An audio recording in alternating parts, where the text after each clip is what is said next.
రాజనేత గారు, ఏదైతే కాంగ్రెస్ పార్టీకి సంబంధించి 42% రిజర్వేషన్ వాళ్ళు చిత్తశుద్ధితో ఉన్నాం కాబట్టే ఇదంతా చేశాము అని చెప్తున్నారు. సరే, బిల్లుని కేంద్రానికి పంపారు. అక్కడ పెండింగ్లో ఉంది కాబట్టి కాంగ్రెస్ పార్టీకి ఉన్న చిత్తశుద్ధి బీజేపీకి లేదు కాబట్టే ఈ బిల్లును ఆమోదించట్లేదు. నిజంగా వాళ్ళకి చిత్తశుద్ధి ఉంటే ఏదైతే కులగణన ప్రకారం మీరు 42% రిజర్వేషన్ తీసుకొచ్చామో దాన్ని డెఫినెట్గా చేసేవాళ్ళు.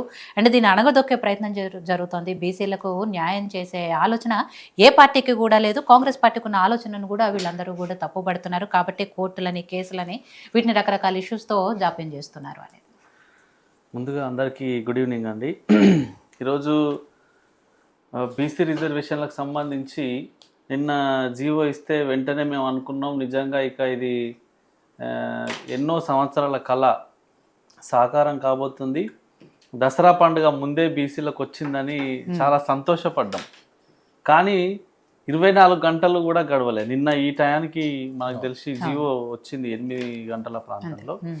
24 అవర్స్ కూడా కాకముందుకే తెలంగాణ రాష్ట్రంలోని 2 కోట్ల పైసలకు ఉన్నటువంటి బీసీల ఆశల మీద మళ్ళీ నీళ్లు జల్లినట్టు అయింది. ఈరోజు ఎవరైతే హైకోర్టులో జీవో పాస్ కాకముందుకే ఒక ఆయన హైకోర్టుకు పోయి, ఆయన మాధవరెడ్డి అనేట ఆయన, అప్పుడు హైకోర్టు ఏం చేసిందంటే ఏదో వార్తల్లో వచ్చినటువంటి విషయాన్ని పట్టుకొని మీరు కోర్టుకు రావద్దని చెప్పి పిటిషన్ కొట్టేసింది.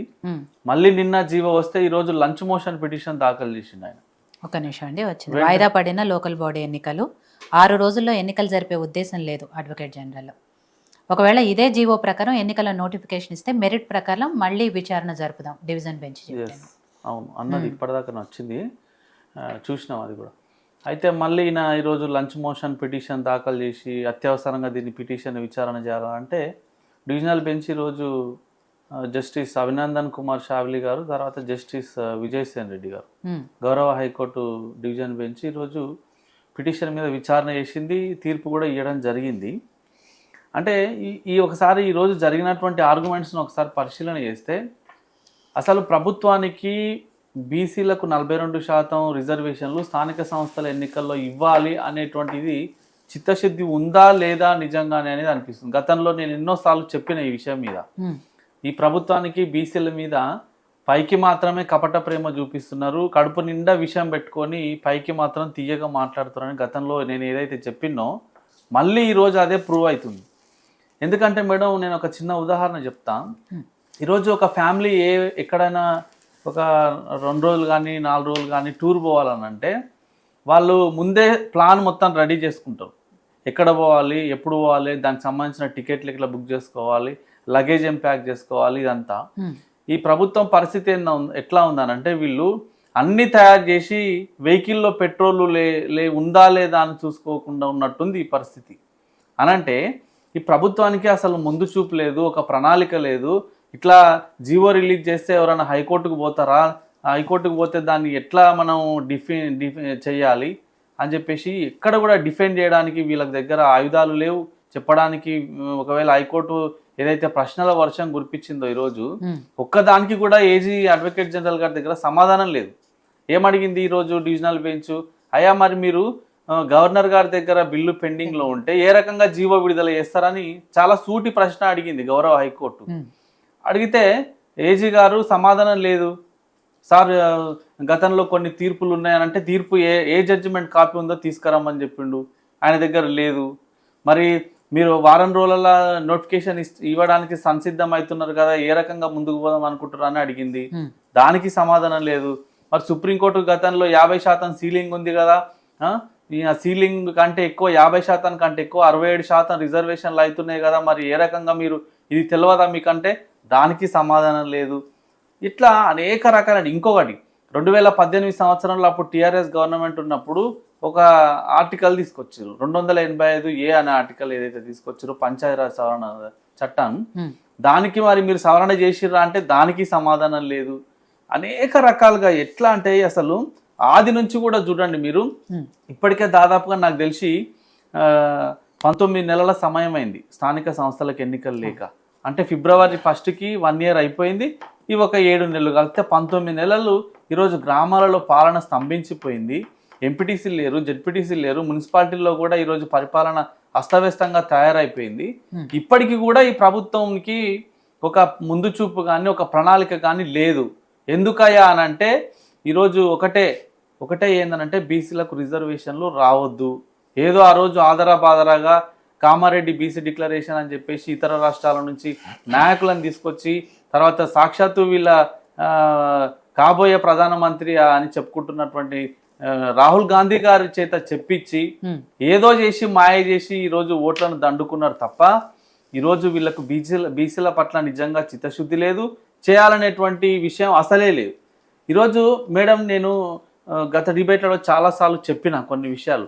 వీళ్ళు పదే ఏమంటారంటే భారతీయ జనతా పార్టీ చెయ్యాలి, తమిళనాడులో ఏ రకంగా అయితే 69% రిజర్వేషన్లు అమలు చేస్తుందో అప్పుడు జయలలిత గారు బిస్తర్ కట్టుకొని పోయి సర్ది కట్టుకొని పోయి ఢిల్లీలో కూర్చొని 9వ షెడ్యూల్లో చేర్చేదాకా ఆమె అక్కడనే ఉండి సాధించుకొని వచ్చింది అని చెప్పేసి వీళ్ళు రైళ్లు కట్టుకున్నారు, బస్సులలో పోయిర్రు, ఢిల్లీకి పోయిర్రు, ధర్నా చేసిర్రు. వీళ్ళు చేసినటువంటి ధర్నాకు సోనియా గాంధీ గారు రాలేదు, రాహుల్ గాంధీ గారు రాలేదు, మల్లికార్జున ఖర్గే గారు రాలేదు. అంటే ఒకసారి అర్థం చేసుకోండి మీరు. ఆయననేమో ఎన్నికల సందర్భంగానేమో ఢిల్లీ నుంచి ఫ్లైట్ ఎక్కి వచ్చి తెలంగాణ రాష్ట్రంలో ఎన్నికల ప్రచారం సందర్భంగా అనేక విషయాలు మాట్లాడతారు. బీసీలకు అన్యాయం జరిగింది, ఈ దేశంలో 75 సంవత్సరాల స్వతంత్ర భారతదేశ చరిత్రలో బీసీలకు అసలు ఎప్పుడు కూడా రాజకీయంగా అన్యాయమే జరుగుతుంది అంటారు. అయ్యా మరి ఉమ్మడి ఆంధ్రప్రదేశ్ రాష్ట్రంలో ఇన్ని సంవత్సరాల పాటు ముఖ్యమంత్రులుగా పనిచేసినటువంటి చరిత్ర కాంగ్రెస్ పార్టీది. మరి మీరు ఇన్నిసార్లు అధికారంలోకి వచ్చారు, ఏనాడన్నా ఒక బీసీకి ఇవ్వచ్చు కదా. అంతెందుకండి, మొన్న జరిగిన ఎన్నికల్లో కాంగ్రెస్ పార్టీ గెలిచింది కదా. నిజంగా మీకు బీసీల పట్ల ప్రేమ ఉంటే, ఆప్యాయత ఉంటే, అనురాగం ఉంటే మీరు ఎందుకు ఒక బీసీకి సీఎం చేయలేదు? ఇది రెండో ప్రతిసారి బీజేపీ రాహుల్ గాంధీ గారు చెప్పారు కదా పార్లమెంట్ లో, ఏదైతే తెలంగాణలో కులగణన చేసి దేశానికే ఆదర్శంగా నిలిచాము, అదంతా తప్పుల తడక, అది వేరే బీజేపీ కూడా ఇవాళ మళ్ళీ దేశవ్యాప్తంగా కులగణన చేయాలి అని చెప్పేసి తీసుకుంది, ఆ ఒత్తిడితోనే తీసుకుంది ఆ నిర్ణయం అనేది రాహుల్ గాంధీ గారు. నేను దాని పట్ల కూడా చెప్పిన మేడం, అసలు రాష్ట్రాలకు ఏ రాష్ట్రానికైనా మన దేశంలో వాస్తవానికి మాట్లాడుకుంటే యాజ్ పర్ రూలు అసలు జనాభా గణన చేయడానికి రాష్ట్రాలకు అధికారమే లేదు. పాపులేషన్ సెన్సెస్ అనేది కేంద్రం ప్రభుత్వం ఆధీనంలో ఉంటది, అది ప్రతి 10 సంవత్సరాలకు ఒకసారి చేస్తుంది. గతంలో కరోనా వల్ల చేయలేదు, 2021లో జరగాల్సింది జరగలేదు, ఇప్పుడు చేయబోతున్నది. అయితే కాంగ్రెస్ పార్టీ ప్రతిసారి బీజేపీ మీద బురద జల్లుతుంది బీసీ రిజర్వేషన్ల కోసం. కానీ బీజేపీ పార్టీ గతం నుంచి చెప్తుంది, ఆది నుంచి కూడా. మా రామచంద్రరావు గారు నిన్న వెంటనే వీళ్ళు జీవో విడుదల చేసి ఇదేదో అవుతుంది అనుకొని ఆయన కూడా స్వాగతించుండు, మేమందరం కూడా చాలా హ్యాపీగా ఫీల్ అయినాం. కానీ 24 అవర్స్లోనే బీసీల రిజర్వేషన్లకు సంబంధించి 2 అడుగులు ముందుకు పడితే 6 అడుగులు వెనక్కి పడింది. ఇప్పుడు నేను మేడం ఒక విషయాన్ని సందర్భంగా కాంగ్రెస్ పార్టీ నాయకులకు, ముఖ్యమంత్రి గారికి గుర్తు చేస్తున్నా. మేము గతంలో చెప్పినాం చాలా స్పష్టంగా, 1కి 100 సార్లు చెప్పినాం, అయ్యా రాష్ట్ర ప్రభుత్వాల ఆధీనంలోనే ఉంటది, ఆర్టికల్స్ చాలా క్లియర్గా చెప్తున్నాయి. 243D6 ఆర్టికల్ ఉంది, 243T6 అనే ఆర్టికల్ ఉంది. పంచాయతీ ఎన్నికల్లో రిజర్వేషన్లను తగ్గించుకునేటువంటి అవకాశం రాష్ట్ర ప్రభుత్వాల ఆధీనంలో ఉందని 100 సార్లు చెప్పినాము, అయినా వినలేదు. మళ్ళా ఏమంటారు, బీజేపీ మీదనేమో బురద జల్లే ప్రయత్నం చేశారు. చివరికి మళ్ళీ ఈరోజు అదే 243D6, 243T6 అనేటువంటి ఆర్టికల్స్ ని బేస్ చేసుకొని జీవో రిలీజ్ చేశారు కదా. ఇప్పుడు ఎవరు ఈరోజు అబద్ధాలు మాట్లాడిరు, ఎవరు మోసం చేసేటువంటి ప్రయత్నం చేసిరు? మేము చెప్పింది కరెక్టా, ఈరోజు మీరు గతంలో చెప్పింది కరెక్టా? కాబట్టి ఇట్లా అనేక రకాలుగా మేడం ఆది నుంచి కూడా వాస్తవం చెప్తున్నా. నేను ఒక ఉద్యమకారుడిగా చెప్పదలుచుకున్నా, ఈ కాంగ్రెస్ ప్రభుత్వానికి బీసీలకు న్యాయం చేయాలి, బీసీలను కాపాడాలి, బీసీలకు రిజర్వేషన్లు ఇవ్వాలి, పైకి తేవాలి, అభివృద్ధి చేయాలన్నటువంటి చిత్తశుద్ధి లేదు. ఆది నుంచి చూడండి మేడం, మీరు ఒకసారేమో అసెంబ్లీలో బిల్లు పెట్టి పాస్ చేసి గవర్నర్కి పంపినా ఉంటారు, ఒకసారేమో అసెంబ్లీలో బిల్లును పాస్ చేసి రాష్ట్రపతికి పంపినా ఉంటారు, ఇంకోసారేమో వీళ్ళు ఏది కాకపోతే ఆర్డినెన్స్ ఇస్తామంటారు, ఇంకొకసారేమో సుప్రీంకోర్టులో కేసు పెండింగ్ ఉందని అంటారు, ఆర్డినెన్స్ ఇస్తామని ఇంకొకసారి అంటారు. ఇట్లా 9వ షెడ్యూల్లో పెట్టాలని ఇంకొకసారి అంటారు, 285A ఆర్టికల్కు అమెండ్మెంట్ చేయాలని ఒకసారి అంటారు, ఒకసారి 50% సీలింగ్ ఉంది కదా దాని మీద.